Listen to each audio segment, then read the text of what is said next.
زبیر بن العوام رضی اللہ تعالیٰ عنہ اور جانباز کھنڈرات میں داخل ہوئے۔ دونوں گائیڈ آگے آگے تھے۔ سالار زبیر بن العوام رضی اللہ تعالیٰ عنہ نے ایک روز پہلے اندر جا کر راستے دیکھ لیے تھے۔ گائیڈ انہیں کسی اور طرف لے جا رہے تھے۔ سالار نے بڑی دھیمی آواز میں کہا کہ اب تیر انداز ایک ایک تیر کمانوں میں ڈال لے اور دوسرے اپنی تلواریں نکال لیں۔ چاندنی اندر آ تو رہی تھی لیکن بعض راہداریاں بالکل تاریک تھیں۔ اندر خاموشی طاری تھی۔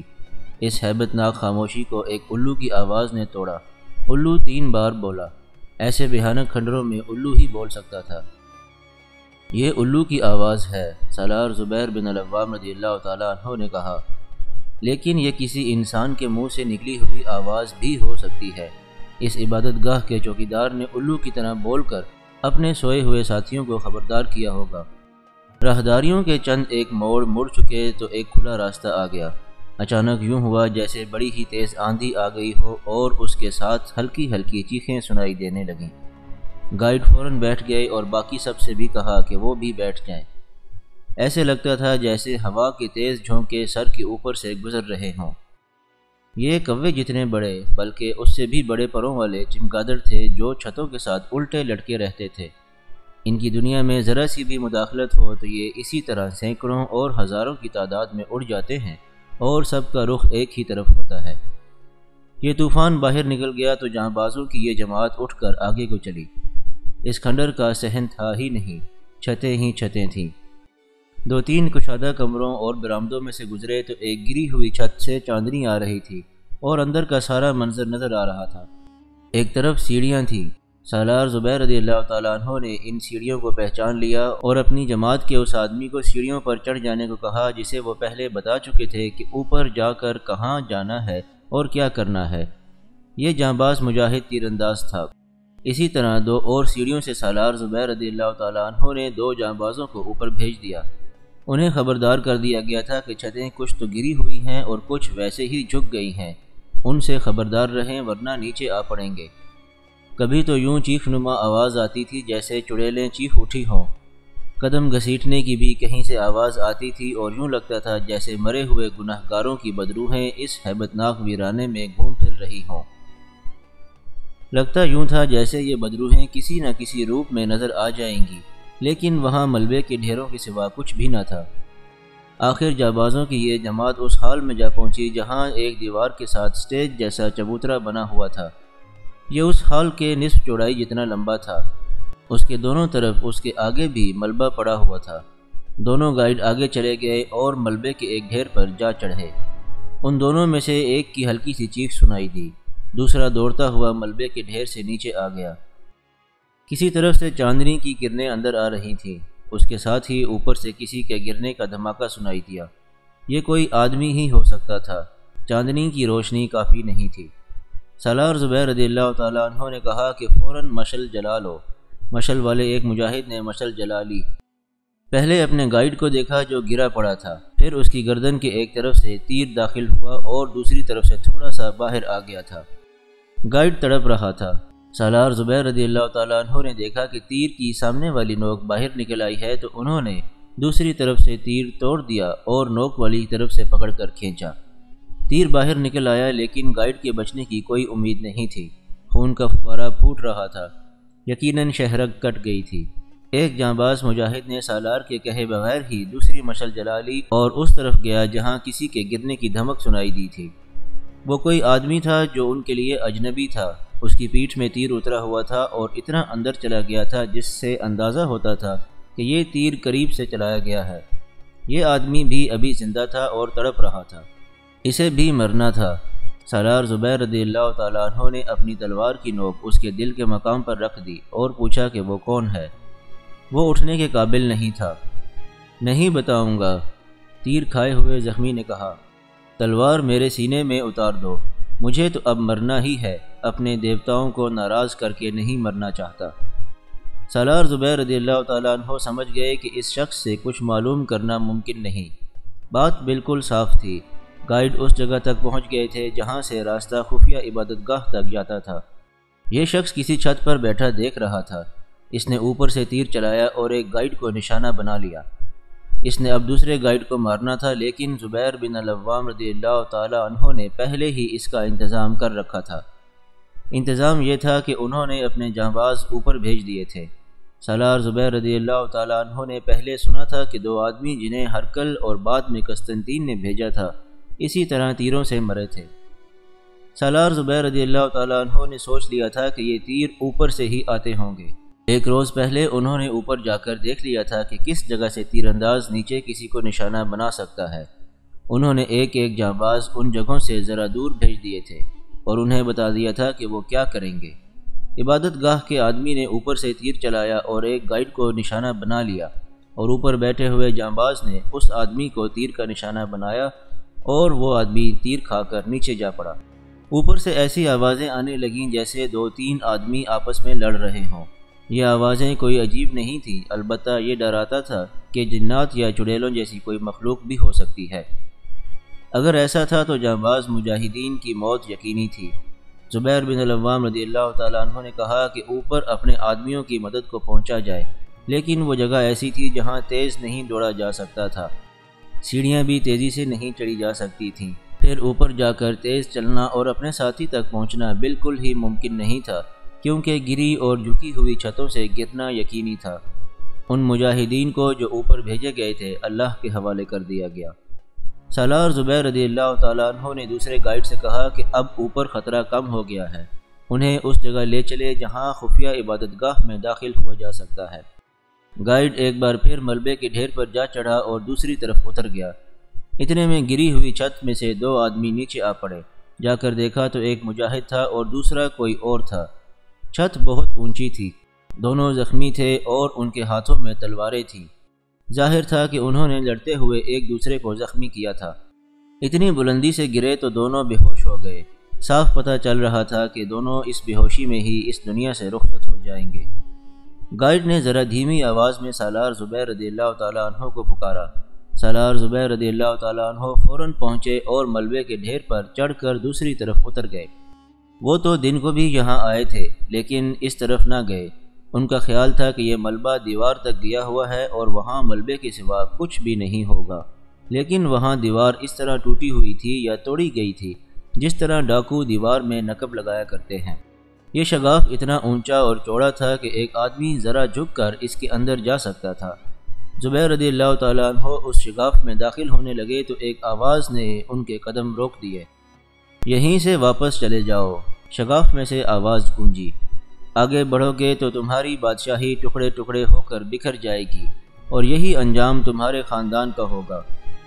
یہ بھاری اور گونجدار آواز کچھ دیر کھنڈرات میں بھٹکتی رہی اور اس کی گونج آہستہ آہستہ مدھم ہوتی ختم ہو گئی۔ سالار زبیر رضی اللہ تعالیٰ عنہ نے پیچھے ہٹنے کی بجائے قدم آگے بڑھائے اور جانبازوں سے کہا کہ ان کے پیچھے آئیں۔ ہرقل کا انجام یاد کرو، آواز پھر گونجی۔ روم کی سلطنت کی تباہی سے عبرت حاصل کرو۔ زبیر رضی اللہ تعالیٰ عنہ اپنے جانبازوں کے ساتھ آگے بڑھتے گئے۔ یہ ایک سرنگ سی تھی جو شگاف سے زیادہ اونچی اور چوڑی تھی۔ 2-3 قدم ہی آگے گئے ہوں گے تو آواز پھر بلند ہوئی۔ ہم یہاں سے نہیں اگلے جہان سے بول رہے ہیں، پہلے جیسی آواز گرجی۔ ابھی وقت ہے، 2 قدم اور آگے بڑھائے تو زندہ واپس نہیں جا سکو گے۔ سالار زبیر رضی اللہ تعالیٰ عنہ نے اپنے جانبازوں سے کہا کہ وہ سرنگ میں ہی ٹھہرے اور خود واپس آئے اور شگاف میں سے باہر نکلے۔ اگر تم زندہ رہنا چاہتے ہو تو میرے سامنے آ جاؤ، زبیر بن العوام رضی اللہ تعالیٰ عنہ نے آواز بلند کر کے کہا۔ تم زندہ رہو گے، ہماری بادشاہی نہیں، بادشاہی اللہ کی ہے جسے کوئی انسان تباہ نہیں کر سکتا۔ ہم گناہگاروں کو اللہ کا راستہ دکھانے آئے ہیں۔ عبادت صرف اللہ کی جاتی ہے۔ اگر میرے سامنے خود ہی نہیں آ جاؤ گے تو زندہ نہیں رہ سکو گے۔ سالار زبیر رضی اللہ تعالیٰ عنہ تھوڑی دیر جواب کا انتظار کرتے رہے لیکن انہیں کوئی جواب نہ ملا۔ وہ پھر شگاف کے اندر چلے گئے۔ ایک مجاہد نے جلتی ہوئی مشل اٹھا رکھی تھی۔ یہ سرنگ ختم ہوئی تو آگے راستہ بند تھا اور 2 راستے نکلتے تھے، ایک دائیں اور ایک بائیں کو۔ بائیں طرف دیکھا تو یہ بھی سرنگ سی ہی تھی اور کچھ لمبی بھی تھی۔ اس کے آگے اگلے سرے پر جہاں یہ ختم ہوتی تھی ہلکی ہلکی روشنی نظر آ رہی تھی۔ سالار زبیر رضی اللہ تعالیٰ عنہ اس طرف مڑ گئے۔ جانبازوں، گھبرانا نہیں، سالار زبیر رضی اللہ تعالیٰ عنہ نے اپنی جماعت سے کہا۔ اندر کوئی فوج نہیں ہوگی، اللہ کو اپنے ساتھ سمجھو، ہم کسی کا خزانہ لوٹنے نہیں آئے، ہم یہاں اللہ کا یہ فرمان پہنچانے آئے ہیں کہ عبادت کے لائق صرف اللہ ہے۔ اس سرنگ سے نکلے تو سامنے ایک کشادہ کمرہ تھا جس کے ایک کونے میں چھوٹا سا فانوس جل رہا تھا۔ کمرے میں 4-5 اچھی قسم کے پلنگ رکھے تھے۔ کمرے کے وسط میں ایک بوڑھا آدمی جو لمبے چوغے میں ملبوس تھا اور سر پر مصری ٹوپی اور ٹوپی پر رومال پڑا ہوا تھا، کھڑا اس طرف دیکھ رہا تھا جس طرف سے زبیر رضی اللہ تعالی عنہ اور ان کے جانباز داخل ہوئے تھے۔ اس کے پیچھے 4-5 آدمی ہاتھوں میں تلواریں لیے کھڑے تھے۔ یہ شخص تھا تو بہت ہی بوڑھا، لیکن جوانوں کی طرح سیدھا کھڑا تھا، اس کے جسم میں ذرا سا جھکاؤ بھی نہیں تھا۔ سالار زبیر بن العوام رضی اللہ تعالی عنہ نے اپنے جانبازوں کو ابھی سامنے نہیں آنے دیا تھا، وہ اکیلے ہی سرنگ سے نکل کر رک گئے تھے۔ یہاں مرنے کے لیے آئے ہو؟ بوڑھے نے کہا، ہم تمہاری یہ خواہش پوری کر سکتے ہیں، لیکن اس عمر میں مجھے اس گناہ سے بچا لو تو یہ تمہاری بہت بڑی نیکی ہوگی۔ میں کسی کا خون بہانا بہت بڑا گناہ سمجھتا ہوں، کسی کا خون بہانے کا گناہ میں بھی نہیں کرنا چاہتا۔ سالار زبیر بن العوام رضی اللہ تعالی عنہ نے کہا، میں سمجھ گیا ہوں کہ تم اس عبادت گاہ کے راہب ہو، میں تمہیں بتانے آیا ہوں کہ صرف اللہ کی عبادت کی جاتی ہے اور تمہاری یہ عبادت محض باطل ہے۔ یہ بند کرو اور ہمارے ساتھ چلے چلو، تمہیں پورے احترام کے ساتھ رکھا جائے گا۔ اے نادان انسان، بوڑھے راہب نے کہا، تو ہرکل سے بڑھ کر طاقتور تو نہیں، تو یہاں تک آ گیا ہے۔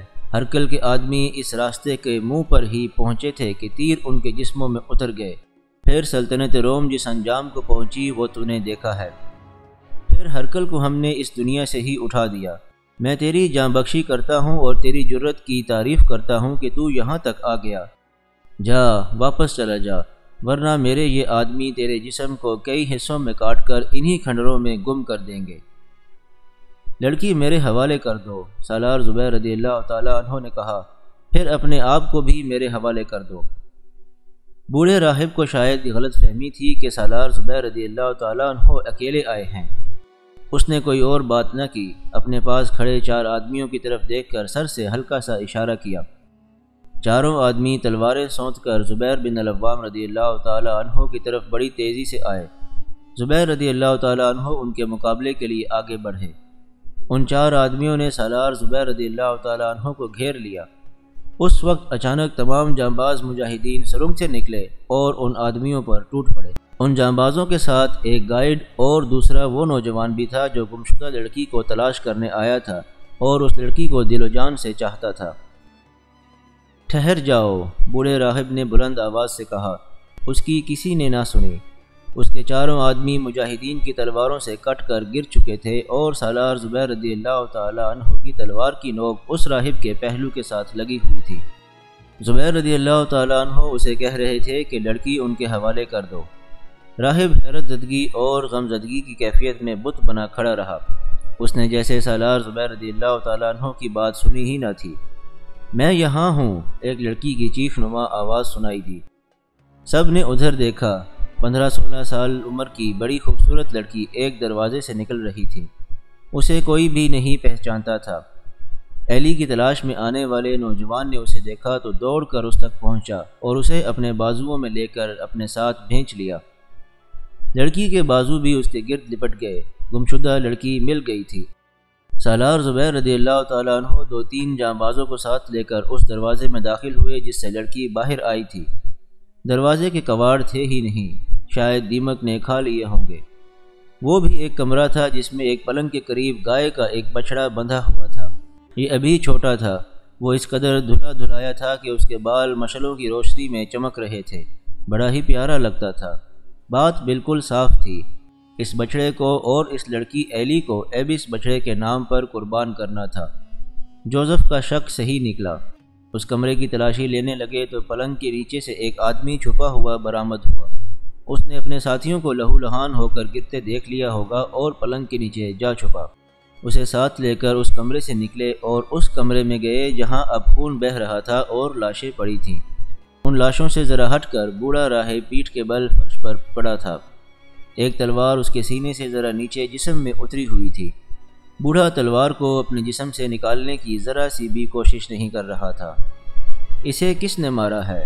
زبیر بن العوام رضی اللہ تعالیٰ عنہ نے بڑے غصے میں اپنے جانبازوں سے پوچھا۔ تمہیں کس نے حکم دیا تھا کہ اسے بھی مار ڈالو؟ مجاہدین حیرت سے ایک دوسرے کی طرف دیکھنے لگے۔ آخر ایک مجاہد نے بتایا کہ اس راہب نے اپنے ایک آدمی کی گری ہوئی تلوار اٹھا لی تھی۔ لگتا تھا کہ وہ مجاہدین کا مقابلہ کرنا چاہتا ہے، لیکن اس نے تلوار کا دستہ دونوں ہاتھوں میں پکڑ کر تلوار کی نوک اپنے سینے پر رکھی اور بڑی زور سے دباؤ ڈال کر تلوار اپنے جسم میں اتار لی۔ اس نے خودکشی کی تھی۔ سالار زبیر بن العوام رضی اللہ تعالیٰ عنہ نے دور سے ہی دیکھ لیا کہ بوڑھا ابھی زندہ ہے۔ وہ دوڑتے پہنچے اور اس کے پیٹ اور سینے کے درمیان اتری ہوئی تلوار نکال لی، لیکن اس کا زندہ رہنا ممکن نہیں تھا۔ تلوار پیٹھ تک چلی گئی تھی۔ جسم کے اس حصے میں تلوار اتر جائے تو یہ زخم موت کا باعث تو ضرور ہی بنتا ہے، لیکن مرتے مرتے بعض اوقات 1 گھنٹہ لگ جاتا ہے۔ سالار زبیر رضی اللہ تعالیٰ عنہ نے راہب کو بٹھا لیا اور پوچھا کہ اس نے خودکشی کیوں کی ہے۔ میں کسی کے ہاتھوں گرفتار نہیں ہونا چاہتا، بوڑھے راہب نے کہا۔ میری عبادت گاہ نہیں رہی، میرا مذہب تم نے پراگندہ کر دیا ہے، تو میں اب جی کر کیا کروں گا؟ میں جانتا ہوں تم مسلمان ہو اور تمہارے مذہب سے بھی کچھ واقفیت حاصل کر لی ہے، لیکن مجھے یہ نہ کہنا کہ میرا مذہب باطل تھا۔ میں نے 90 برس اس عبادت گاہ میں عبادت کی بھی ہے اور کروائی بھی ہے۔ زبیر بن العوام رضی اللہ تعالیٰ عنہ اس سے کچھ اور ضروری باتیں پوچھنا چاہتے تھے اور راہب مر رہا تھا، اس لیے انہوں نے یہ پوچھا کہ اس لڑکی کو اغوا کیوں کیا گیا تھا۔ اس نے وہی بات بتائی جو جوزف سپہ سالار عمرو بن عاص رضی اللہ تعالیٰ عنہ کو بتا چکا تھا۔ اس نے یہ بچڑا 1-2 مہینے پہلے خریدا تھا اور پھر اپنے آدمی شہر میں اپنے مطلب کی لڑکی کو دیکھنے کے لیے بھیجے۔ اتفاق سے ان کی نظر ایلی پر پڑی تو اسے کچھ ورغلا کر اور کچھ دھوکہ دے کر باہر لائے اور کوئی دوائی اس کے ناک کے آگے رکھ کر اسے بے ہوش کیا اور اٹھا لائے۔ سالار زبیر رضی اللہ تعالیٰ عنہ نے اس سے پوچھا کہ لڑکی کا وہ قربانی سے پہلے کیا بناتے ہیں اور اس کے ساتھ کیا سلوک کرتے ہیں؟ راہب نے کہا کہ کسی ایسی غلط بات کو دل میں جگہ نہ دینا کہ لڑکی کو کسی غلط یا بیہودہ مقصد کے لیے رکھا جاتا ہے۔ انہیں قربانی کے لیے کنواری اور معصوم لڑکی درکار ہوتی ہے جو اس کے چہرے سے ظاہر ہو جاتا ہے۔ پھر یہاں لڑکی کو اس طرح پاک اور صاف ستھرا رکھا جاتا ہے جیسے یہ آسمان سے اتری ہو۔ بعد میں اس لڑکی نے بھی بتایا تھا کہ اسے کچھ پلاتے تھے جس سے وہ بیدار تو رہتی تھی، لیکن اسے یہ احساس نہیں ہوتا تھا کہ وہ قید میں ہے۔ رات کو اس کی آنکھ کھل جاتی تب اسے قید کا احساس ہوتا تھا، لیکن اسے اتنا زیادہ ڈرا کر رکھا گیا تھا کہ وہ فرار کا سوچ بھی نہیں سکتی تھی۔ پھر اسے یہ تو معلوم ہی نہیں تھا کہ وہ کہاں ہے اور یہاں سے نکل بھاگنے کا راستہ کون سا ہے۔ تھوڑی ہی دیر بعد راہب مر گیا۔ سالار زبیر بن العوام رضی اللہ تعالیٰ عنہ ان سب کی لاشیں وہیں چھوڑ کر اور لڑکی اور بچڑے کو ساتھ لے کر وہاں سے واپس آ گئے۔ بالائی منزل میں ایک جانباز مجاہد کا سامنا ایک تیر انداز سے ہو گیا تھا۔ یہ مجاہد زخمی تھا لیکن اس نے تیر انداز کو مار ڈالا تھا، ایک تو تیر سے گرا دیا گیا تھا۔ جانباز مجاہدین کی یہ جماعت رات کے پچھلے پہر واپس بیبلون پہنچی۔ فجر کی نماز کے وقت سالار زبیر رضی اللہ تعالیٰ عنہ نے سپہ سالار عمرو بن عاص رضی اللہ تعالیٰ عنہ کو بتایا کہ وہ لڑکی کو ڈھونڈ کر لے آئے ہیں، اور پھر انہیں سارا واقعہ سنایا۔ صبح ہوتے ہی لڑکی کے باپ کو بلا کر لڑکی اس کے حوالے کر دی گئی۔ اسے یہ بتایا گیا کہ اس کی پوتی کو ڈھونڈ لانے کے لیے 2 آدمی قربان کیے گئے ہیں۔ یہ بوڑھا آدمی اس قدر متاثر ہوا کہ ہر کسی کو یہ واقعہ سناتا پھر رہا تھا۔ شام تک سارے شہر میں یہ واقعہ مشہور ہو گیا اور اگلے روز کئی ایک عیسائی اسلام قبول کرنے کے لیے آ گئے۔ وہ کہتے تھے کہ ایسی قوم پہلی بار دیکھی ہے جس کے ہاں انسانی ہمدردی اور انصاف ہے۔ سپہ سالار عمرو بن عاص رضی اللہ تعالیٰ عنہ نے حکم دیا کہ سرابیوم کے کھنڈرات ویسے ہی رہنے دیے جائیں جیسے ہیں۔ ان کی اہمیت تاریخی نوعیت کی ہے، لیکن اس کا عبادت گاہ والا حصہ مسمار کر دیا جائے۔ ادھر بیبلون میں مجاہدین اسلام فتح اور نصرت سے سرشار اپنے قدم جما چکے تھے اور اسکندریہ کی طرف پیش قدمی کے لیے جوش و خروش سے تیار ہو رہے تھے۔ صرف بیبلون کا ہی نہیں بلکہ تمام مفتوحہ علاقوں کا نظم و نسق اور انتظامیہ کا سلسلہ رواں کر چکے تھے۔ سب سے بڑی کامیابی تو یہ تھی کہ سپہ سالار عمرو بن عاص رضی اللہ تعالیٰ عنہ کے تدبر نے قبطی عیسائیوں کے ذہنوں سے بغاوت کا خیال نکال دیا تھا اور ایسے اقدامات کیے تھے کہ ان کے دل موہ لیے تھے۔ تمام مجاہدین اسلام نے وہاں کے لوگوں کے ساتھ ایسا سلوک اور رویہ روا رکھا تھا کہ مسلم اور غیر مسلم کے درمیان بیگانگی اور غیریت کا نام و نشان نہیں رہا تھا۔ ادھر بزنطیہ میں ہرکل کے شاہی محل پر لعنتیں برس رہی تھیں۔ ابلیس رقص کر رہا تھا۔ ہرکل مر چکا تھا۔ ایک وہ تھا جسے سلطنت روم کا غم کھاتا رہتا تھا اور جس نے ساری دنیا کو فتح کرنے کے خواب دیکھے تھے، یا اب اس کا بیٹا قسطنطین تھا جس کا خون ہر وقت کھولتا رہتا تھا اور اس پر غصے کی کیفیت طاری رہنے لگی تھی۔ رومی فوج کے جرنیل اور حکومت کے حاکم دو حصوں میں بٹ گئے تھے، کچھ قسطنطین کے حامی اور کچھ اس کی سوتیلی ماں مرتینہ کے حامی بن گئے تھے۔ ملکہ مرتینہ اپنے بیٹے ہرکلیوناس کو ہرکل کی جگہ تخت نشین کرانا چاہتی تھی، لیکن تخت و تاج کا صحیح وارث قسطنطین تھا۔ وہ بڑا بھی تھا اور منجا ہوا جرنیل بھی تھا، حکومت کے مسائل اور امور کو بھی سمجھتا تھا۔ اس کے مقابلے میں ملکہ مرتینہ کا بیٹا ہر پہلو سے صرف شہزادہ تھا، نہ اس نے کبھی میدان جنگ دیکھا اور نہ کاروبار سلطنت سے آشنا تھا۔ ملکہ مرتینہ حسین تو تھی ہی، لیکن عیاری اور مکاری کے لحاظ سے جادوگرنی تھی۔ پتھر دل آدمی کو بھی موم کر کے اپنی مٹھی میں لے لیتی تھی۔ جرنیل اور حکومت کے حاکم دو حصوں میں بٹ کر ایک دوسرے کے دشمن بنے جا رہے تھے۔ ان میں کچھ خوشامدی بھی تھے۔ وہ قسطنطین کو آئے دن کوئی نئی سے نئی خبر سناتے اور ملکہ مرتینہ اور اس کے بیٹے ہرکلیوناس کے خلاف بھڑکاتے تھے۔ قسطنطین کو مصر کا غم تو کھا ہی رہا تھا، لیکن یہ خوشامدی اسے ایسی خبریں سناتے کہ اس کا خون کھول اٹھتا تھا۔ مورخین نے لکھا ہے کہ وہ کسی اندرونی روگ میں مبتلا ہو گیا تھا اور جسمانی کمزوری محسوس کرنے لگا تھا۔ اس سے بڑا روگ اور کیا ہو سکتا تھا کہ اپنے آپ کو دنیا کی سب سے بڑی جنگی طاقت سمجھنے والے شاہی خاندان کو مٹھی بھر عربوں نے، جنہیں رومی گمار بدو کہتے تھے، شام سے مار بھگایا تھا اور اب انہیں مصر سے بھی بری طرح بے دخل کیا جا رہا تھا۔ قسطنطین کی حالت تو اب یہ ہو گئی تھی جیسے ڈوبنے والا تنکوں کے سہارے تلاش کرنے کے لیے ہاتھ پاؤں مارتا ہے۔ اس کی نظریں بھٹک بھٹک کر ہرکل کے بنائے ہوئے اسقف اعظم کیرس پر جا رکتی تھیں۔ ہرکل نے مکوکس کے ساتھ کیرس کو بھی جلا وطن کر دیا تھا۔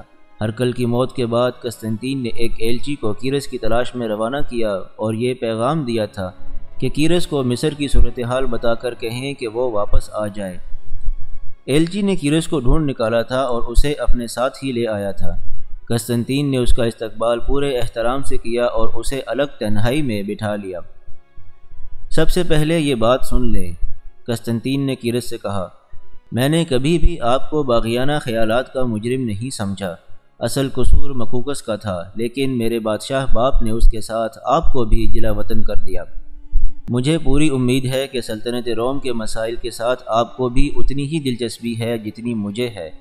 میں آپ کا اسقف اعظم کا رتبہ بحال کرتا ہوں اور اس کے ساتھ ہی آپ کو اپنا مقدس باپ سمجھتا ہوں۔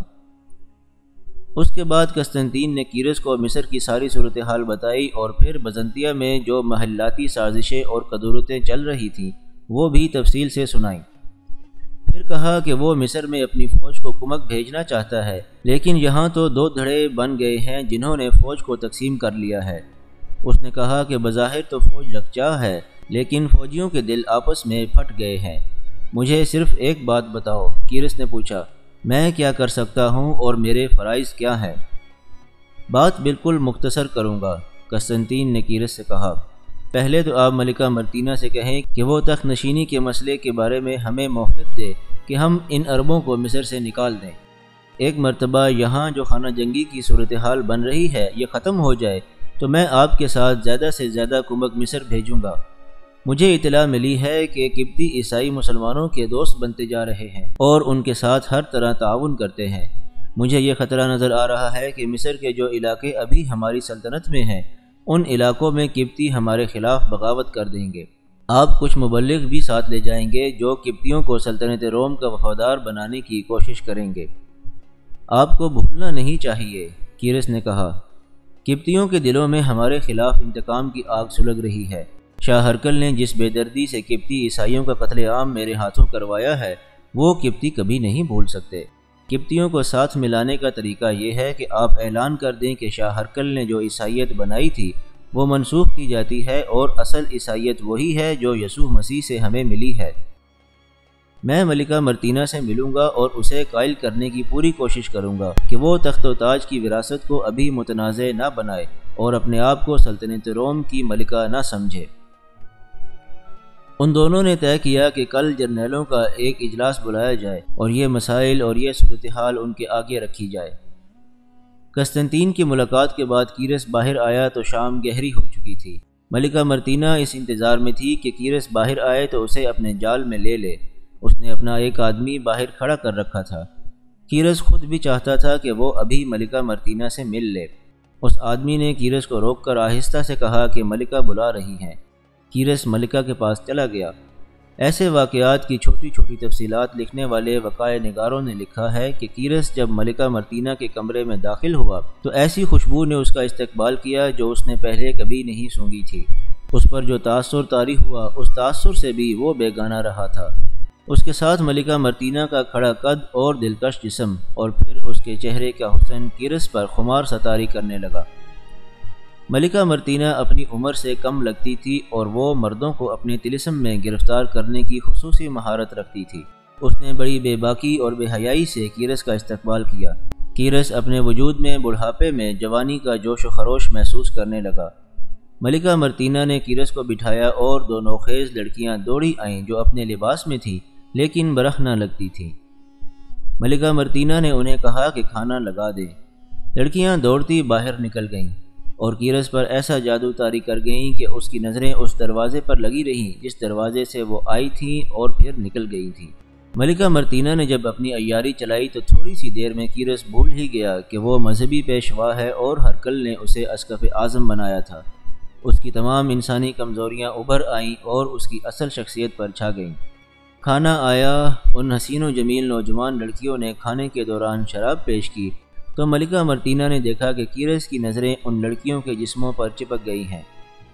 کھانے کے بعد ملکہ مرتینہ اصل بات پر آئی۔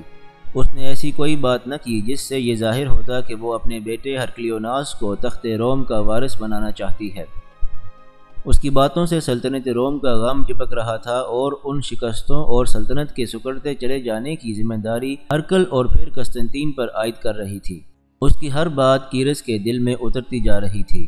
کچھ ہی دیر بعد کیرس یوں محسوس کرنے لگا جیسے وہ زمین پر نہیں بلکہ بہشت میں پہنچ گیا ہے جہاں حوریں اس کی خدمت پر مامور ہو گئی ہیں۔ کیرس ملکہ مرتینہ کا غلام ہو گیا تھا۔ ملکہ مرتینہ نے کیرس کے لیے جو کمرہ تیار کروایا تھا وہ ملکہ کے کمرے سے زیادہ دلاویز اور دلنشیں تھا۔ اس دلاویزی اور دلکشی میں اضافہ اس طرح ہوا کہ ملکہ مرتینہ نے رات بھر کے لیے اس کے پاس ان دونوں لڑکیوں میں سے ایک کو بھیج دیا۔ صبح جب کیرس کی آنکھ کھلی تو اس کے دماغ پر ملکہ مرتینہ سوار تھی۔ اس نے فیصلہ کر لیا تھا کہ روم کے تخت و تاج کا وارث ہرکلیوناس ہی ہوگا، لیکن اس نے یہ فیصلہ بھی کر لیا تھا کہ وہ قسطنطین کا وفادار بنا رہے گا اور کمک لے کر مصر جائے گا۔ کچھ دیر بعد ملکہ مرتینہ آ گئی۔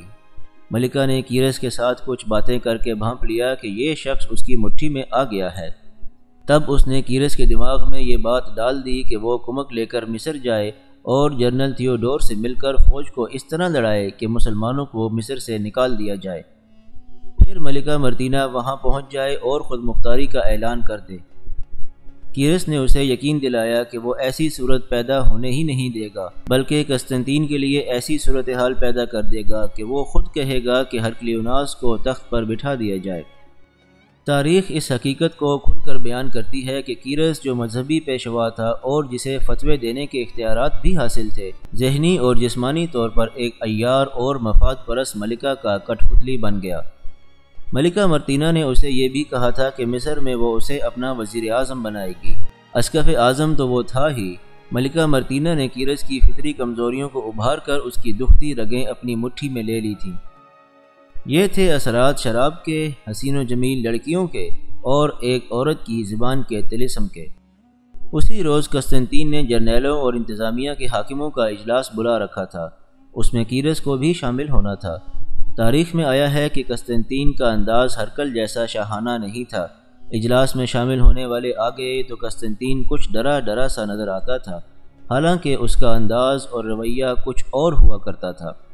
بہرحال اس کے انداز میں شہنشاہیت کا تاثر نہیں بلکہ تدبر تھا۔ اجلاس میں تمام جرنیل اور شہری حکام حاضر تھے۔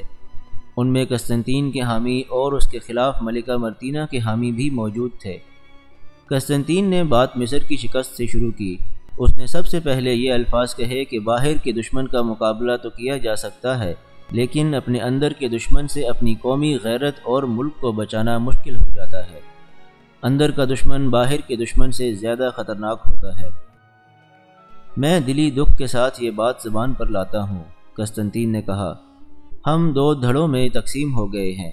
اس تقسیم کو روکا جا سکتا ہے، لیکن انتہائی خطرناک صورتحال یہ پیدا ہو گئی ہے کہ ہم ایک دوسرے کے دشمن ہو گئے ہیں۔ اس کا نتیجہ ہم سب کے سامنے ہے۔ ہم کمک نہیں بھیج سکے۔ اس کا فائدہ عرب کے ان بدوؤں کو پہنچا جنہوں نے آدھا مصر لے لیا ہے۔ اصل تنازعہ تخت و تاج کی وراثت کا ہے۔ میں کہتا ہوں کہ اس تنازع کو ابھی الگ رکھ دیں اور سلطنت کا کھویا ہوا وقار بحال کریں۔ آپ کی حیثیت ایک جرنیل کی ہے، ملکہ مرتینہ کے ایک حامی جرنیل نے کہا۔ تخت کی وراثت کا کوئی تنازعہ نہیں۔ ملکہ مرتینہ کو ہم روم کی ملکہ تسلیم کر چکے ہیں۔ اس بات پر قسطنطین کے حامی جرنیل بیک وقت بولنے لگے اور ملکہ مرتینہ کے حامیوں نے اٹھ کر ہنگامہ بپا کر دیا۔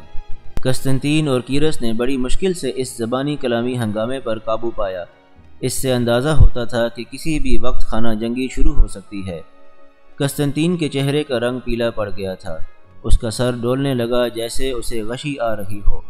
اس کے جسم میں قوت مدافعت بہت ہی کم ہو چکی تھی۔ کیرس اس کی حمایت میں بولنے لگا۔ شاہ ہرقل نے مقوقس کو ذلیل اور رسوا کر کے جلا وطن کر دیا تھا۔ کیرس نے کہا۔ جلا وطن صرف اس لیے کیا تھا کہ اس کی باتوں اور حرکتوں سے بغاوت کی بو آتی تھی، لیکن میں صاف کہتا ہوں کہ تم سب باغی ہو۔ تم اتنے اونچے رتبوں کے جرنیل اور حاکم ہو اور تم نے خانہ جنگی تک نوبت پہنچا دی ہے۔ یہ شاہی فرمان کے خلاف بغاوت نہیں تو اور کیا ہے؟ قسطنطین نے یہ دعویٰ نہیں کیا کہ یہ روم کا بادشاہ ہے۔ اس نے کہا ہے کہ اس تنازع کو ابھی الگ رکھ دیں، مگر تم ایک دوسرے کے اس حد تک دشمن بن گئے ہو کہ عقل کی ایک بات کو بھی نہیں سمجھ رہے۔ تمہاری غیرت کہاں گئی کہ عرب کے مسلمان تم سے شام چھین چکے ہیں اور مصر چھین رہے ہیں، اور تم آپس میں لڑ رہے ہو؟